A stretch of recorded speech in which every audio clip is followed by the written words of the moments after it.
Hello students, welcome to study of commerce. आज का हमारा जो टॉपिक है वो है लायबिलिटी।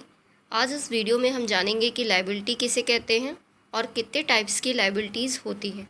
ठीक है, तो सबसे पहले हम बात करते हैं कि लायबिलिटीज़ किसे कहते हैं। अगर हम लायबिलिटीज़ की बात करें तो लायबिलिटीज़, जिन्हें हम हिंदी में दायित्व कहते हैं, it refers to the amount which the firm owns to outsiders.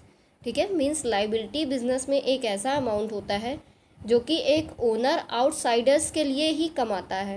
Ons to outsiders यानी कि ओनर बाहर वालों के लिए ही कमा रहा है वो अमाउंट, जो कि लायबिलिटी कहलाता है। In other words, liabilities are debts. Liabilities हमारी क्या होती हैं? डेब्ट्स होती हैं। They are amount owed to creditors. ये ऐसा अमाउंट होता है जो हम कमा ही रहे हैं क्रेडिटर्स के लिए, यानी कि क्रेडिटर्स के लिए ही हम वो अमाउंट कमाते हैं, वो अमाउंट लायबिलिटी कहलाता है।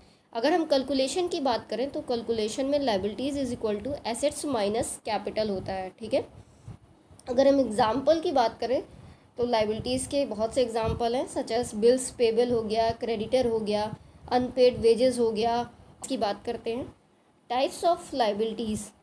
There are two types of liabilities, long term liabilities जिन्हें हम फिक्स लायबिलिटीज़ भी कहते हैं, या फिर करंट लायबिलिटीज़ जिन्हें हम शॉर्ट टर्म लायबिलिटीज़ कहते हैं।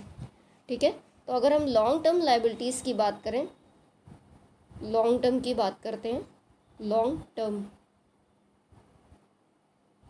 जिन्हें हम फिक्स्ड लायबिलिटीज़ भी कहते हैं। ठीक है, तो लॉन्ग टर्म लायबिलिटीज़ ऐसी लायबिलिटीज़ होती हैं, लॉन्ग टर्म लायबिलिटीज़ ऐसी लायबिलिटीज़ होती हैं जिन्हें आपको लॉन्ग टर्म में पे करना होता है।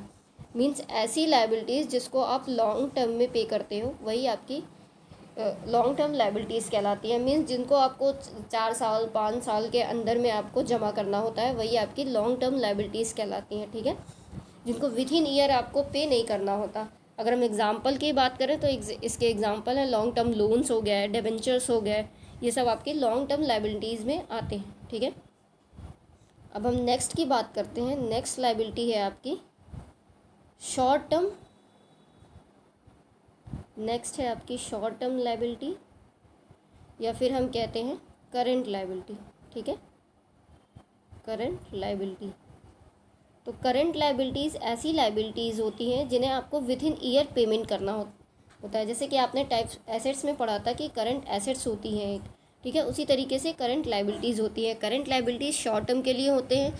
ऐसी लायबिलिटीज़ या ऐसे ड्यूज़ जिन्हें आपको विद इन ईयर पेमेंट करने होते हैं, ऐसे उधार जिनको आपको 1 साल के अंदर पूरे कर देने होते हैं, जमा कर देने होते हैं, वही सब आपकी करंट लायबिलिटीज़ में आते हैं। For example short term loans हो गए, डेटर्स हो गए, क्रेडिटर्स हो गए, बिल्स पेबल हो गए, ठीक है, अनपेड वेजेस हो गया, आउटस्टैंडिंग सैलरी हो गई, ये सब आपकी करंट लायबिलिटीज़ में आती हैं।